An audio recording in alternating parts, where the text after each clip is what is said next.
show her pride. The argument all bare is worth more than when it hath added my praise beside. Blame me not if I no more can write. Look in your glass, and there appears a face that o'ergoes my blunt intervention quite, dulling my lines, and doing me disgrace. Were it not sinful then, striving to mend, to mar the subject that before was well? For to no other pass my verses tend, than of your graces and of your gifts to tell. And more, much more, than in my verse can sit, your own glass shows you when you look in it. Hi, my name is Ted Willis, and I'll be reading Sonnet 104. To me, fair friend, you can never be old. For as you were when first your eye I eyed, such seemed your beauty still. 3 winters cold have from the forest shook 3 summers pride, 3 beauteous springs to yellow autumn turned. In process of the seasons have I seen 3 April perfumes and 3 hot Junes burned. Since first I saw you fresh, which yet are green. Ah, yet doth beauty like a dial hand steal from his figure, and no pace perceived. So your sweet hue, which methinks still doth stand at motion, and my eye may be deceived. For fear of which, hear this thou aged red, ere you were born, was beauty's summer dead. On my thoughts, I'll be reading 105. Let not my love be called idolatry, nor my beloved as an idle show, since all alike my songs and praises be, to one, of one, still such and ever so. Kind is my love today, tomorrow kind, still constant in a wondrous excellence. Therefore my verse to constancy confined, one thing expressing, leaves out difference. Fair, kind, and true is all my argument. Fair, kind, and true varying to other words. And in this change is my invention spent, 3 themes in one, which wondrous scope affords. Fair, kind, and true have often lived alone, which 3 till now never kept seat in one. Pam McClure, number 106.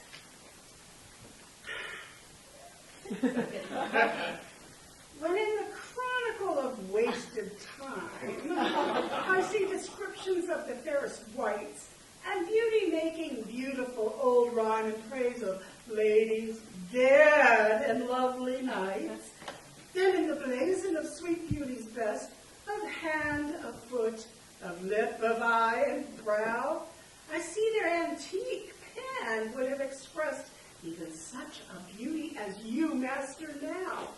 So all their praises are but prophecies of this, our time, all you prefiguring, and, for they looked out but with divining eyes, they had not skill enough your worth to sing. For we, which now behold these present days, had eyes to wonder, but lacked tongues to praise. Thank you. I'm Gus Allen, and this is number 107. Not mine own fears, nor the prophetic soul of the wide world, dreaming on things to come, can yet the lease of my true love control, supposed as forfeit to a confined doom. The mortal moon hath her eclipse endured, and the sad augurs mock their own presage. Incertainties now crown themselves assured, and peace proclaims olives of endless age. Now with the drops of this most balmy time, my love looks fresh, and death to me subscribes, since spite of him I'll live in this poor rhyme, while he insults or dull and speechless tribes. And thou, in this, shalt find thy monument, when tyrants' crests and tombs of brass are spent. I'm Lachlan Watson, and I'll be reading 108. brain, the ink-meant character, which hath not figured to thee my true spirit. What's new to speak, what new to register that may express my love or thy dear merit? Nothing. Sweet boy, but yet like prayers divine, I must each day say o'er the very same, counting no old thing old, thou mine, I thine. Even as first when I hallowed thy fair name. So what eternal love in love's fresh case weighs not the dust and the injury of age, nor gives to necessary wrinkles place, but makes antiquity for aye his page. Finding the first conceit of love therebred, where time and outward form would show it in. I'm Judith Jenkins, Sonnet 109. Oh, never say that I was false of heart, though absence seemed my flame to qualify. As easy might I from myself depart as from my soul, which in thy breast doth lie. That is my home of love. If I have ranged, like him that travels, I return again, just to the time, not with the time exchanged, so that myself bring water for my stain. Never believe, though in my nature reigned all frailties that besiege all kinds of blood, that it could preposterously be stained, to leave for nothing all thy sum of good. For nothing this wide universe I call, save thou, my rose, in it thou art my all. Hi, I'm Benjamin Carlton, and this is Sonnet 110. Alas, 'tis true, I have gone here and there, yet made myself a motley to the view, gored mine own thoughts, sold cheap what is most dear, made old offenses of affections new. Most true it is that I have looked on truth askance and strangely, but by all above, these blenches gave my heart another youth, and worse essays proved thee my best of love. Now all is done, save what shall have no end. Mine appetite I nevermore will grind on newer fruit, to try an older friend, a god in love to whom I am confined. Then give me welcome, next my heaven the best, even to thy pure and most loving breast. Hello, my name is Jory Slotky. I'm going to be reading Sonnet 111. Oh, for my sake do you with fortune chide, the guilty goddess of my harmful deeds, that did not better for my life provide than public means, which public manners breeds.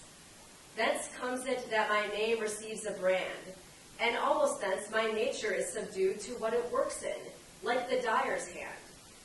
Pity me then, and wish I were renewed, whilst like a willing patient I will drink potions of easel against my strong infection. No bitterness that I will bitter think, nor double penance to correct correction. Pity me then, dear friend, and I assure ye, even that your pity is enough to cure me.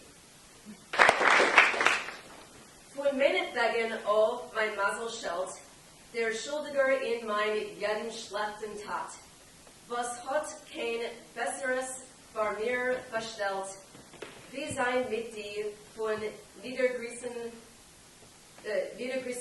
Grad. Therefore bin ich geboren, ist gebrannt, kemat befleckt ist mein Natur therefore. Wie von sein Arbeit ist dem Farbers Hand, sken bloß die Mitleid läutern mein Ser. Und wie Heule bin ich trinken greit, das Scharfste war mein starker Krank erzählen. Quell trinken euch das Bitterste mit Freud, viel Tshuva ton zu reinigen mein Sinn. Schenk Mitleid, Freund, und ich versichere dich, as springt dein Mitleid mir herumgir. Thank you. I'm Marina Inslin, and I'll be reading Sonnet 112. Your love and pity doth the impression fill which vulgar scandal stamped upon my brow. For what care I who calls me well or ill, so you o'ergreen my bad, my good allow? You are my world, and I must strive to know my shames and praises from your tongue. None else to me, nor I to none alive, that my steeled sense or changes right or wrong. In so profound abysm I throw all care of others' voices, that my adder sense to critic, to flatterer, stopped are. Mark how of my neglect I do dispense. You are so strongly in my purpose bred, that all the world besides methinks are dead. Então, agora, sonetos 112 em português brasileiro. Teu amor e o passar dão-me a pressão, estampando-os com nova volga em meus seio. Que me importa quem mais queria bem ou mal? Se não tu soube meu bom ou meu amor. Tu és todo o meu mundo, e devo esforçar-me para saber as mais boas opiniões que tens sobre mim. Não há ninguém para mim, nem eu para ninguém. Que meu duro sentido mude para o bem ou para o mal, num beijo assim profundo lanço tudo que me importa. Que os outros digam que se senso dividindo. Pela crítica, eu elogio seja impedidos. Vejam como dispenso, como minha negligência vive tão firme em meu propósito que todos além de mim já pensarão. I'm Dick Hayden, and I'll be reading Sonnet 113. I should tell you on the front end, I have dual citizenship. I'm a citizen of Ireland, as well as the United States. And as you know, the language of Ireland is Gaelic. So, I have two readings for you. I must warn you, however, they both sound alike, because primarily my language is only Ohio.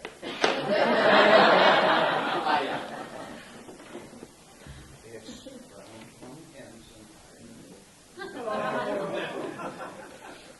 Since I left you, mine eye is in my mind, and that which governs me to go about, doth part his function and is partly blind. Seems a seeing that effectually is heart. For it no form delivers to the heart of bird, of flower, or shape which it doth flash.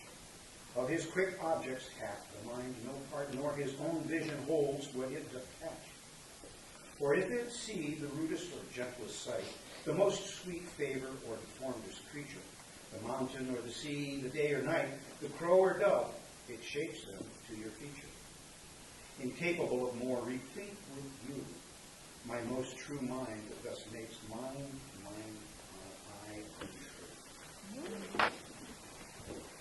I am Leah Fitzgerald. I will be reading Sonnet 114.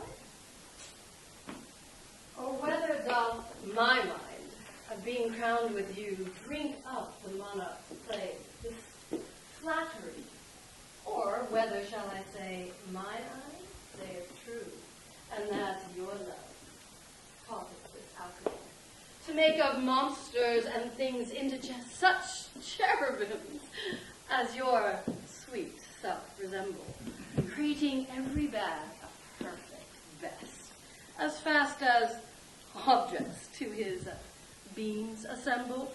Oh, 'tis the first, 'tis flattery in my seeing, and my great mind most kingly drinks it up.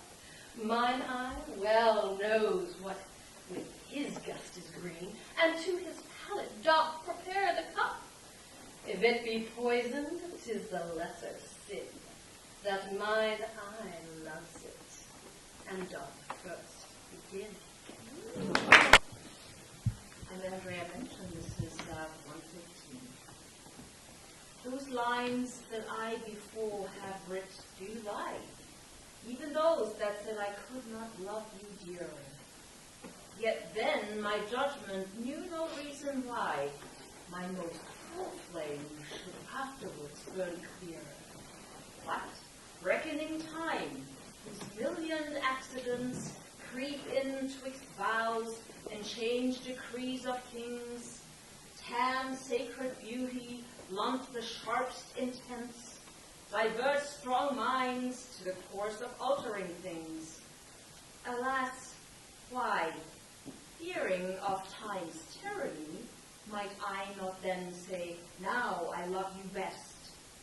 When I was certain, or in certainty, crowning the present, doubting of the rest. Love is a babe, then might I not say so, to give full growth to that which still doth grow. Line of Christ, and I'm doing 116. Let me not to the marriage of true minds of impediments. Love is not love, which alters when alteration finds, or bends with the remover to remove. Oh no. Love is an ever fixed mark. It looks upon tempests and is never shaken. It is the star to every wandering bark, whose worth is unknown, although it might be taken. Love is not time's fool, although with rosy lips and cheeks within his bending sickle's compass comes. Love alters not with his brief hours and weeks, but bears it out, even to the edge of doom. If this be error, and upon me proved, I never writ, nor no man ever loved. Okay, the disclaimer. I did not find Hindi translation for this one. In fact, there is no Hindi translation for any sonnet. If you do not believe me, Google it. But since most of my friends loved the Natya actions I did through my hands, I'm going to try with English recital the same actions. Accuse me thus that have scanted all, wherein I should your great deserts repay. Forgot upon your dearest love to call, where to all bonds due tie me day by day. That I have frequent been with unknown minds, and given to time your own dear purchased right. That have hoisted sail to all the winds, which should transport me farthest from your sight.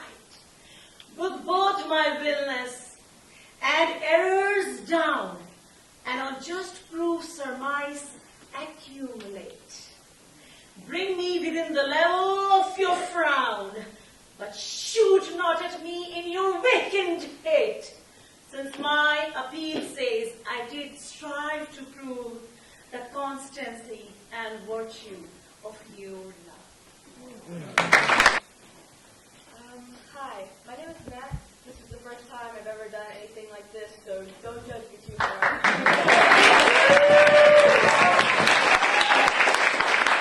The movie is too. I'm doing Sonnet 118. Like as to make our appetites more keen, with eager compound be our palate urge, as to prevent our maladies unseen, we sicken to shun sickness when we purge. Even so, being full of your ne'er cloying sweetness, to bitter sauces that I frame my feeding, and sick of welfare, some kind of neatness, to disease, ere that there was true meeting, thus in policy in love, to anticipate the ills that were not, who to faults assured, and brought to medicine a healthful state, which rank of goodness would by ill be cured. But thence I learned, and find the lesson true. Drugs poisoned him, that so he fell sick of you. Hello, I'm addressing everything. Sonnet 119. Second time I've done this. Sure. Okay, you can judge me a little bit.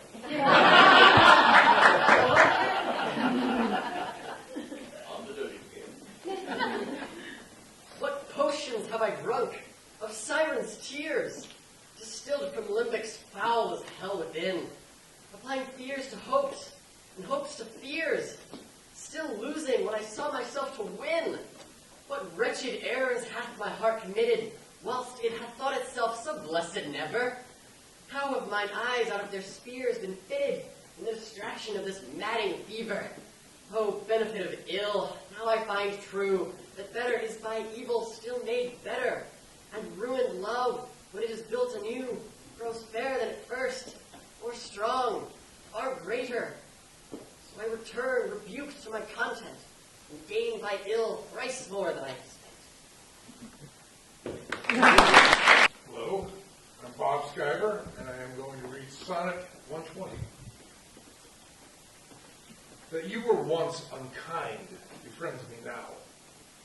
For that sorrow which I then did feel, needs must I, under my transgressions, bow, unless my nerves were brass or hammered steel. For if you were by my unkindness shaken, as I by yours, you passed a hell of time. And I, a tyrant, have no leisure taken to weigh how once I suffered in your crime. Oh, that our night of woe might have remembered my deepest sense, how hard true sorrow is, and soon to you, as you to me, then tendered the humble salve, which wounded bosom fits. But that your trespass now becomes a fee. Mine ransoms yours, and yours must ransom me. Hi, my name is Rhonda Lemon, and I'm performing Sonnet 121. 'Tis better to be vile than vile esteemed, when not to be receives reproach of being, and the just pleasure lost which is so deemed, not by our feeling, but by others' seeing. For why should others' false, adulterate eyes give salutation to my sportive blood? Or on my frailties why are frailer spies, which in their wills count bad what I think good? No, I am that I am, and they that level at my abuses reckon up their own. I may be straight, though they themselves be bevel. By their rank thoughts my deeds must not be shown, unless this general evil they maintain. All men are bad, and in their badness reign. My name is Christian O'Neill, and this is Sonnet 122. Thy gift, thy tables are within my brain, full charactered with lasting memory, which shall above that idle rank remain beyond all date, even to eternity, or at the least so long as brain and heart have faculty by nature to subsist, till each to raise oblivion yields his part of thee. Thy record never can be missed. That poor retention could not so much hold, nor need I tallies thy dear love to score. Therefore, to give them for me was I bold, to trust those tables that receive thee more, to keep an adjunct to remember thee, would to import forgetfulness on me. Hi, I'm Ross. No time thou shalt not boast that I am changed. Thy turn is built up with new reminds me of nothing infallible, nothing strange. They are but dressings of the former sight. Our dates are brief, and therefore we admire what thou dost foist upon us that is old, and rather makes them more born to our desire than think that we before have heard them told. Thy registers in thee I both defy, not wondering at the present nor the past, for thy records and what we see doth lie, made more or less by thy continual haste. This do I vow, and this shall ever be. I will be true despite thy scythe and thee. Mary Rowland, Sonnet 124. If my dear love were but the child of state, it might for fortune's bastard be unfathered, as subject to time's love or to time's hate. weeds among weeds, or flowers with flowers gathered. No. It was builded far from accident. It suffers not in smiling pomp, nor falls under the blow of thrall discontent, whereto the inviting time our fashion calls. It fears not policy, that heretic, which works on leases of short-numbered hours, but all alone stands hugely politic. That it nor grows with heat, nor drowns with showers. To this eyewitness call the fools of time, which died for goodness, who have lived for crime. I'm John Paul Middlesworth. We've had a couple of them that have time as a theme here, so even though scholars don't seem to agree on who Shakespeare or who the poem's addressing in the last couplet, I'm just going to say that the suborned informer is time.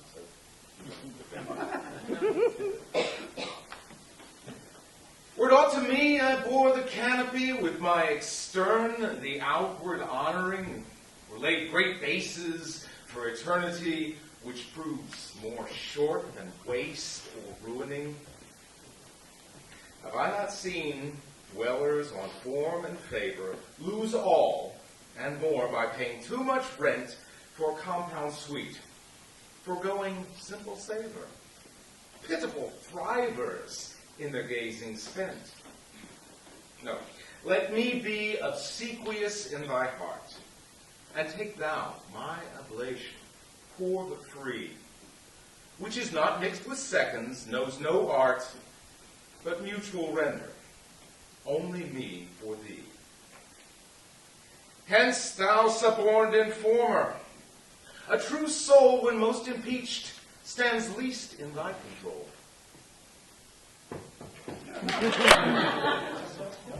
This is sonnet number 126, and my name is still Kurt Bender. It's easy to remember because anybody who has been rude is usually rather curt.